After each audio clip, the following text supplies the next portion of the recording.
"That's my mama."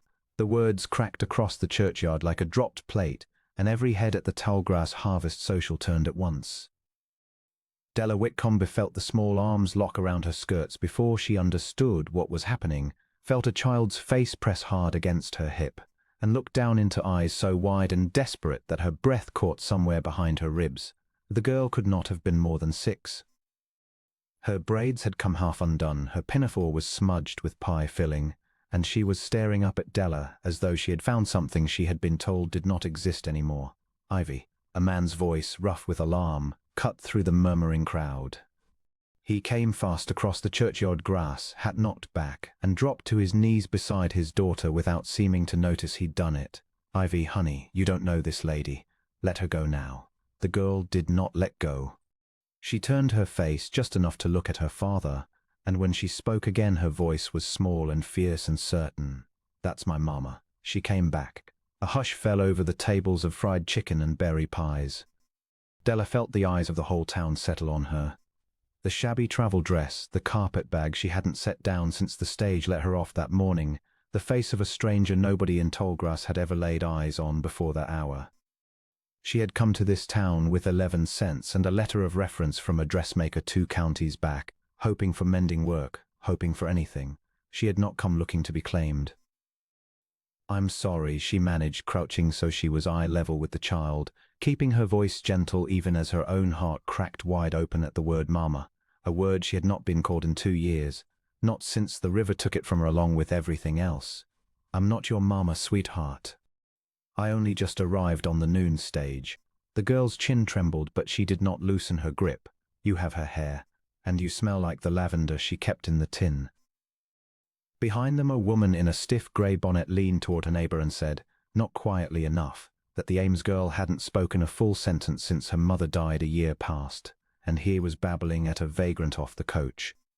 Reuben Ames's jaw tightened at the words, but he did not look away from his daughter, who had not, in fact, said more than a handful of words to anyone in 12 months, and who was now clinging to a stranger with the whole of her small, starved heart. "Ivy," he said again, softer now, "this lady has her own places to be."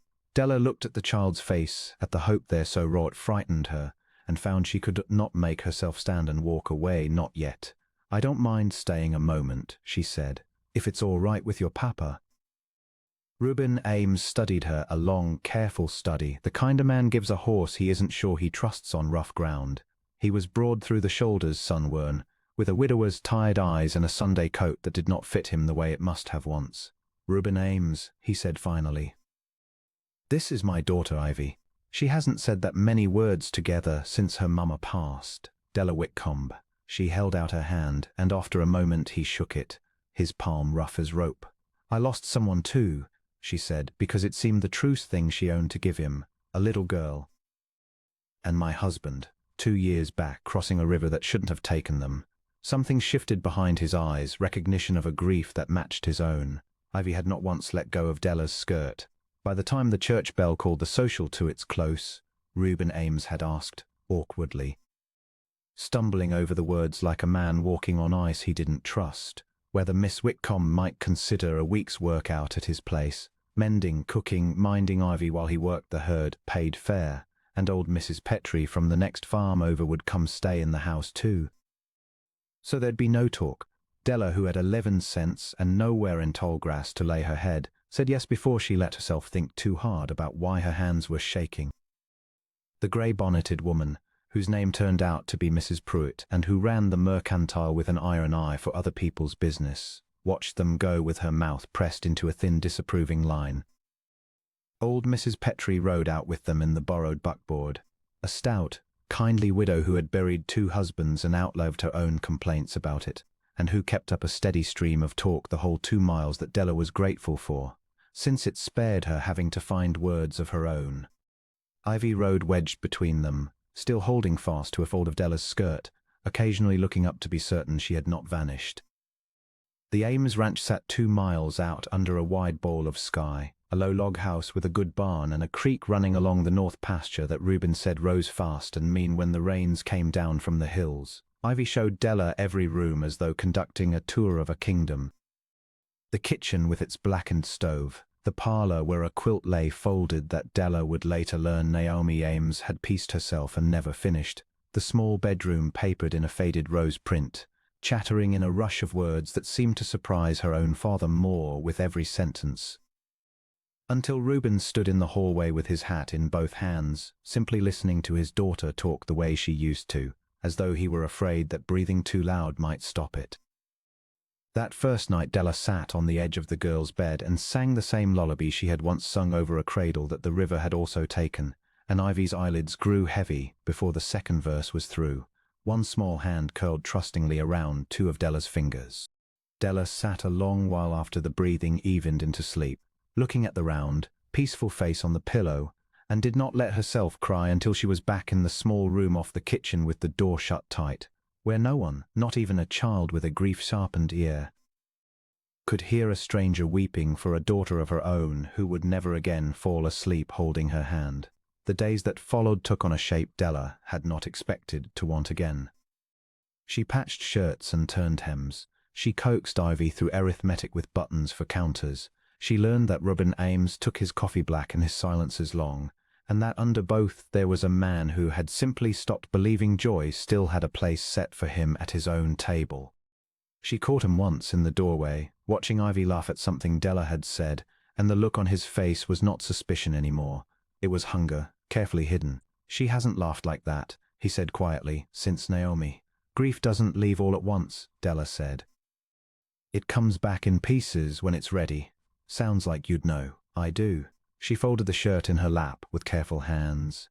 "My Thomas built us a fine little wagon for the crossing west. My Grace was 8 months old. The ford looked shallow. It wasn't." She did not look up. "I have spent 2 years since then not letting myself want anything, Mr. Ames, 'cause wanting things is how you get your heart broken twice." He was quiet a long moment. "Reuben," he said finally. "You might as well call me Reuben, seeing as you've fed me better this week than I've eaten in a year." It was a small thing, a first name offered across a kitchen table, but Della felt it settle into her chest like a coal banked for warmth. Evenings took on their own quiet ritual. Reuben would come in from the herd, smelling of dust and horse, wash at the basin by the door, and sit at the table while Della mended by lamplight and Ivy read aloud from her primer, sounding out words with her tongue caught between her teeth in concentration. Some nights he talked, haltingly at first and then more freely, about the ranch he meant to build, about the good bottomland along the creek he hoped one day to fence for a proper garden, about Naomi carefully, the way a man speaks of a house he still loves but can no longer live in. Della listened and mended and found that the listening itself had become a kind of medicine for both of them. One Sunday, walking back from church, with Ivy skipping ahead down the road chasing a grasshopper, Reuben fell into step beside Della and was quiet long enough that she glanced over to see if something troubled him. "I keep waiting to feel guilty," he said finally, "for how much lighter my chest is these days. Naomi's been gone a year. I didn't think a year was long enough to feel like this again. There's no clock on grief, Reuben. Wanting to live again isn't a betrayal of the one you lost. I think it's the opposite. I think it's what they'd have wanted for you." He looked at her a long moment, something working behind his quiet eyes, and did not say anything more. But that evening he fixed the loose step on the porch that had wanted mending for a year, as though he'd finally found a reason to bother. Word of the arrangement did not sit well in Tallgrass. Mrs. Pruitt made her opinions known at the mercantile counter and over back fences. A strange woman moving into a widower's house, however chaperoned, however innocent, and a fatherless acting child calling her mama in the churchyard for the whole town to hear. Fortune hunter, she called Della to anyone who'd listen, though Della owned nothing in the world but a carpetbag and a Bible with her husband's name written inside the cover. When Reuben heard what was being said, he rode into town and told Mrs. Pruitt plainly, in front of 3 other customers, that Della Whitcomb had more grace in her little finger than the woman had shown in a lifetime of gossip, and that she'd best mind her tongue on his account. It did not stop the talk. It only drove it underground, where talk like that festers worse. Della heard enough of it second-hand to understand the cost her staying was putting on him, on his name, on Ivy's standing in the only town the girl had ever known. She lay awake turning it over. A month had passed. Ivy called her Della now, sweetly, trustingly, no longer confusing her for the mother she'd lost, but loving her plainly for herself. and that was somehow worse to walk away from, not easier. And Reuben, she had stopped pretending to herself that what she felt for Reuben Ames was gratitude alone. But she had no right to cost a good man his standing in his own town, not when she had nothing to offer back but a scarred heart and empty hands. She decided, on a grey afternoon thick with coming weather, that she would take the Friday stage. Mrs. Prout found her at the Mercantile buying thread for one last mended shirt, and could not resist a parting cruelty, delivered in a voice pitched to carry. That Della ought to have known better than to let a child call a stranger mama, that some women used a lonely girl's grief to worm into a good man's house and his money besides, and wasn't it convenient how well it had worked? Della did not have the strength left to argue. She only paid for her thread and walked out into a sky gone the colour of old bruise, and did not see, until it was too late, that Ivy had followed her into town that morning riding with the hired hand and had heard every word Mrs. Prout said from just outside the door. The storm broke before Della reached the ranch road. Rain came down in sheets that turned the track to soup, and by the time she got back to the house, soaked through, Mrs. Petrie met her on the porch white-faced and wringing her apron. "Ivy's gone," the old woman said. She heard talk in town, came home crying that Della was leaving because of her, and she's run off toward the creek crossing looking for her papa. Reuben's out after her already, but that water. She did not finish. She did not have to. Della was already running. The creek that had seemed a lazy ribbon under the summer sun had become something else entirely, a brown roaring thing swollen with hill runoff, tearing branches and fence rail past in the dark. Lightning showed her the crossing in broken flashes, showed her Reuben's horse riderless and screaming on the near bank, showed her a small pale shape clinging to a half-drowned cottonwood log lodged against the rocks midstream, water clawing at her waist with every surge. "Ivy," Della's voice tore raw over the water's roar. She saw Reuben in the current already, fighting the pull toward the log, saw him go under once and come up gasping, closer, always closer, and she did not stop to think, only waded in herself along the shallower rock shelf. Feeling the cold bite through her to the bone, reaching, until her hand closed on a fence post driven deep enough to hold and she had something to brace against. "Papa's coming, baby. Hold on to that log with everything you've got." She screamed it over and over, a lifeline made of sound, and Ivy's small, white face turned toward her voice as though it alone were enough to keep her afloat. Reuben reached the log a heartbeat before the current could tear the girl loose from it, got one arm locked around her, and began the terrible fight back against the water, every stroke a battle, the current dragging at both of them like something with a grudge. Della held her post with both hands and screamed his name, screamed encouragement, screamed anything that might keep him moving, and when at last his boots found the shallows, and he staggered up onto the rock shelf with Ivy sobbing and coughing against his chest. Della's knees gave out from under her and she went down into the mud, laughing and weeping at once. Mrs. Petrie met them at the door with towels and a lamp held high, her face gone grey with worry until she saw all three of them upright and breathing, and then she simply crossed herself and set about heating broth without another word wasted on questions that could keep till morning. They got Ivy wrapped in every dry blanket the house owned, got a fire built up roaring, and it was near midnight before the girls shivering eased into an exhausted sleep between them on the hearth rug. Reuben sat with his back against the stone, still not fully dry, and looked at Della across the small sleeping shape of his daughter with an expression she had never seen on him before, not gratitude, not even relief, but something plain and unguarded and entirely undone.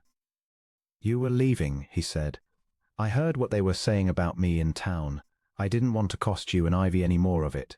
Della." He said her name like it mattered, like it was a whole sentence on its own. "I have spent a year in this house not feeling one single thing but tired. Since you came, I've watched my daughter learn to laugh again, and I've caught myself laughing right along with her. And tonight I near lost the both of you to that water, and I understood something plain enough that I'm not fool enough to keep quiet about it now. I don't care one thin dime what Ada Prout says over her counter. I want you to stay, not a week, not a month. I'm asking you to be my wife, and Ivy's mother in truth, and not just in a word she hollered across a churchyard, if you'll have us." Della looked down at the sleeping child between them, at the small hand that had found her sleeve even in sleep, and then up at the man who had gone into a flood without a second's hesitation for a girl who was not, until this moment, entirely his to lose either. She thought of the river that had taken Thomas and Grace, and how she had believed for 2 years that love only came to be drowned. She reached across the space between them and took Reuben Amos's hand. "I'll have you," she said, "both of you, for always, if you'll let me. Sunday next." The whole of Tallgrass turned out at the little church, whether from genuine goodwill or plain hunger to see the gossip proven wrong, and watched Reuben Ames stand at the front with a woman on his arm who had come to town on the noon stage with 11 cents and nothing else, and a small girl between them in a new blue dress, holding tight to both their hands as though she meant never to let either one go again. Mrs. Pruitt sat stiff in her pew and said nothing at all, and for once in her life it was the wisest thing she'd ever done. Gus, the hired hand, had ridden ahead to fetch the preacher at first light after the flood, unwilling, he said, to wait one more day on a matter so plainly settled by Providence itself. And half the town's earlier doubters found themselves standing in the churchyard sun feeling considerably smaller than they had a week before. Afterward, out on the church steps in the clean-washed light of a storm long past, Ivy tugged once hard on Della's sleeve and looked up at her with the same fierce certainty she'd worn that first day in the churchyard grass. "Now it's true," she said. "You're really my mama." Della knelt right there on the steps, careless of her good dress, and gathered the girl in against her heart the way she had once believed she would never hold a child again. Over Ivy's head, Reuben's hand found her shoulder, warm and sure, and Della understood, at last, that some things the river took could still, against every reasonable hope, be given back. She had come to Tallgrass with 11 cents, a carpet bag, and a heart she had thought closed for good. She left the church steps that morning with a husband's steady arm around her, a daughter's hand tight in hers, and a whole life waiting at the end of the road home, proof enough, if any woman ever needed it, that love does not always announce itself gently. Sometimes it comes running across a churchyard, small and certain, and simply refuses to let go,